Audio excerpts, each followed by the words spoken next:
what these products do is create sensitivity in the skin. They actually deplete one of your most precious resources in the skin. Are you suffering from persistent, sensitive skin? No matter what it is that you do, no matter the routine, no matter how many products you pile on, no matter how many gentle, organic, or otherwise very promising labeled products you use on your face?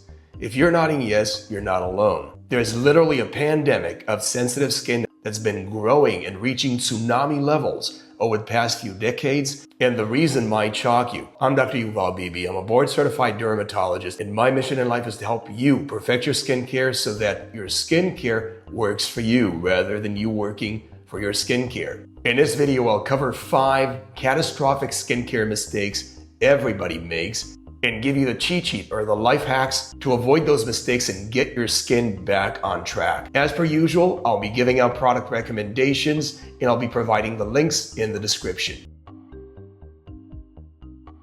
Now, one of the most common catastrophic mistakes everybody makes is getting on the skincare hamster wheel. What does that mean? Well, the skincare hamster wheel consists of 2 rituals, one of which is a damaging ritual by design that strips the skin of its skin barrier, and the other ritual that follows is supposed to compensate for the damage that was created with the first ritual. That's what I call the skincare hamster wheel or the skincare fireman arson. Here's how it works. First of all, you're convinced that your skin cannot make it on its own without skincare products, without the skincare industry. Then you're told that your skin barrier, meaning the very top layers of your skin that protect your skin, that take care of your skin and keep it whole and functioning, are no good. You need to get rid of them.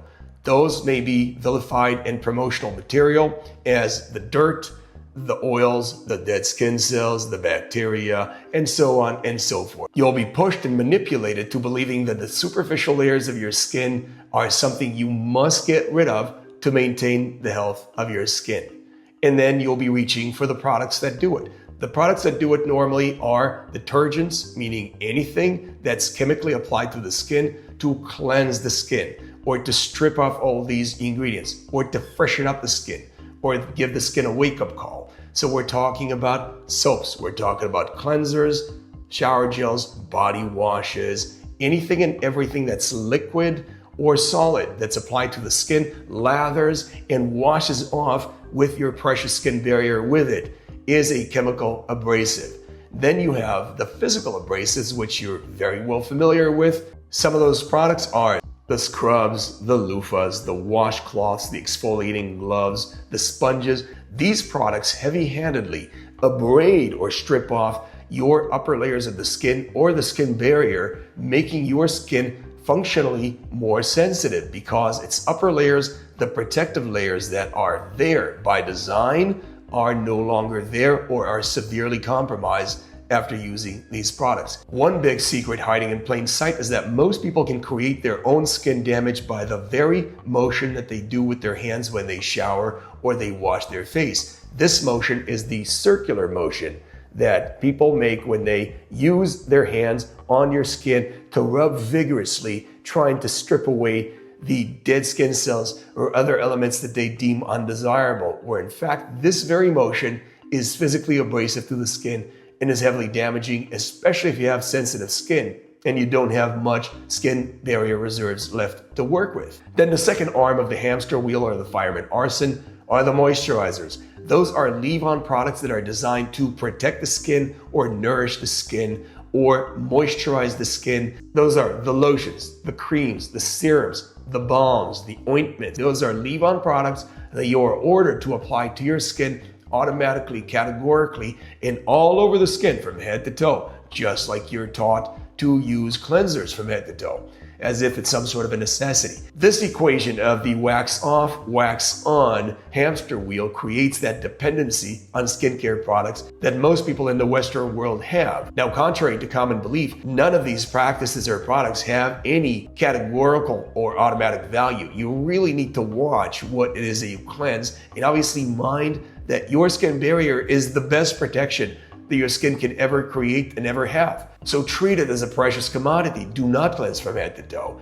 do not moisturize from head to toe automatically either. The only benefits that cleansers provide for the skin are A, getting rid of body odor, meaning if you actually soap under the skin folds where body odor is being made, body odor is made nowhere else on the body. So you don't need to do that for the sake of body odor. And obviously washing of the hands under the right set of circumstances. If you've touched something contaminated or you are working in some sort of an industry or a capacity where you can pass a contaminant from one area to the next and create infection. And those would be the only times where you would wash your hands. There's no need to wash your hands automatically every time you walk by a sink. Which brings me to catastrophic mistake number 2.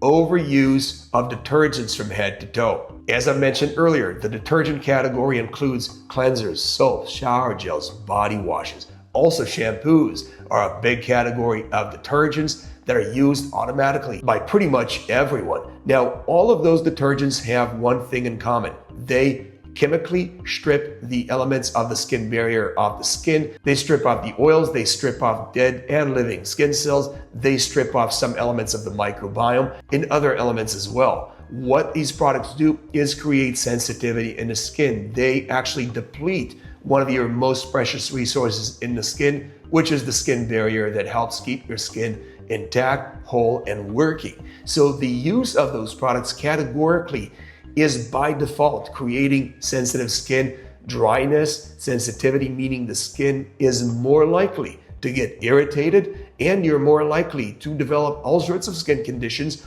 or make them worse if you already have them. Those are the dandruffs of the world in the scalp, the rosacea if you have it, eczema if you have it, and even other conditions that are not necessarily considered sensitive skin conditions like psoriasis or lupus or other conditions where the skin is inflamed. All of those will become worse if you use cleansers from head to toe. What's the solution? Use cleansers in a deliberate and focused manner. As I've mentioned in Catastrophic, mistake number 1, use cleansers only to address actual problems. If you have strong body odor, you can use soap under your skin folds to get rid of the body odor. If you need to wash your hands, obviously use soap to wash your hands. But avoid using products categorically and automatically on your skin thinking you're getting some sort of a magical benefit. You are not getting any benefits by using these products automatically. In fact, you are by default automatically in the red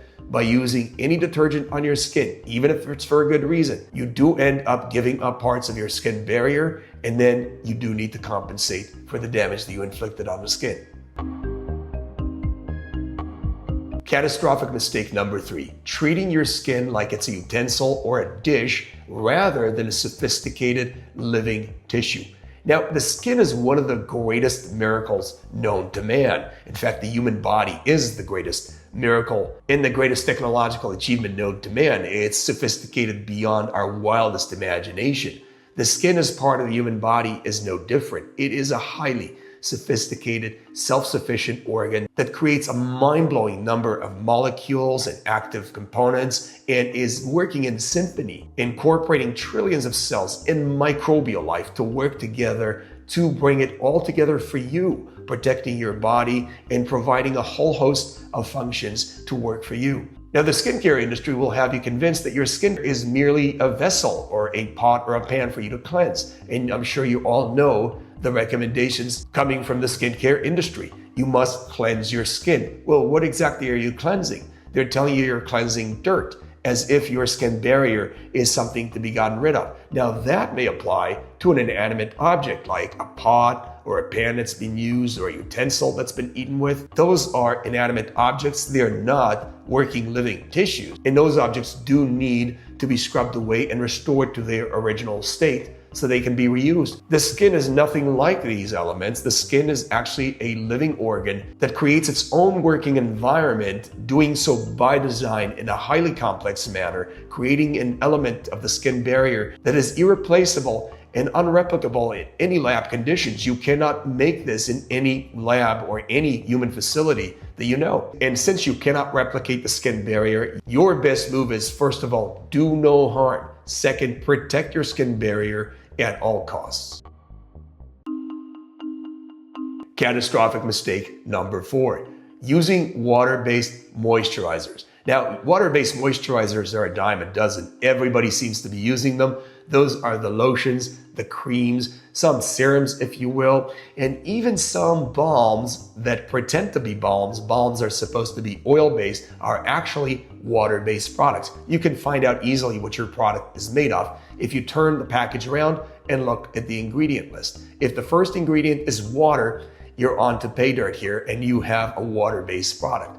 Now, what is the problem with water-based products? Well, water-based products are by design a growing medium for microbial life. That means that they, by default, must have preservatives incorporated into the product, or they will actually grow microbial life and present a source of infection for you and your family. So the manufacturers must incorporate preservatives into these products, making them immediately more likely to irritate your skin and damage the skin, specifically damaging the microbiome, which is your microbial life growing on your skin, resident microbial life. Other forms of ingredients that are almost a guarantee in water-based products are emulsifiers, product stabilizers, and many manufacturers gratuitously include ingredients such as fragrance and dyes into the products, making them more attractive or more fun to use on your skin, making you more likely to use the products, getting hooked on the product. But these ingredients, mind you, provide zero value to you as a consumer in your skin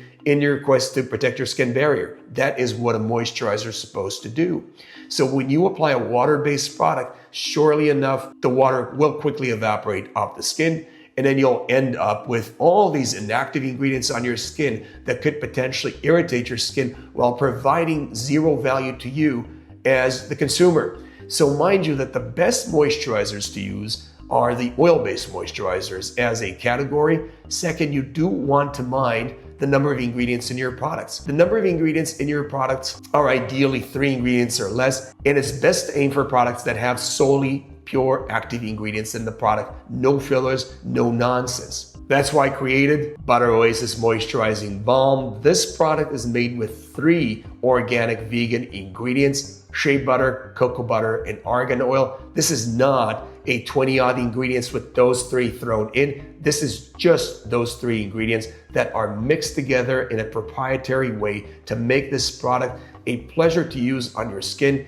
giving you the maximum benefit in protecting your skin barrier, helping you to restore your skin to its original state. This product can be used as a moisturizer from head to toe, meaning you can moisturize your hair as a leave-in conditioner by massaging this into the ends of the hair and into the scalp. You can moisturize your face. If your face is dry, you can chap your lips, you can moisturize your hands. It's a terrific cuticle moisturizer as well. And this product works from head to toe to protect your skin barrier anywhere and everywhere on your skin. Get your Butter Oasis in the link below in the description. Now, an alternative to Butter Oasis is one of my all-time favorites, and that is petroleum jelly, as in white petroleum jelly, pure petroleum jelly, not some of the other products that mix petroleum jelly into their product, diluting its value and its efficacy. Petroleum jelly is obviously an oil-based product. It is a single ingredient product, and it has that viscosity, much like Butter Oasis, which will make the product stick to the skin.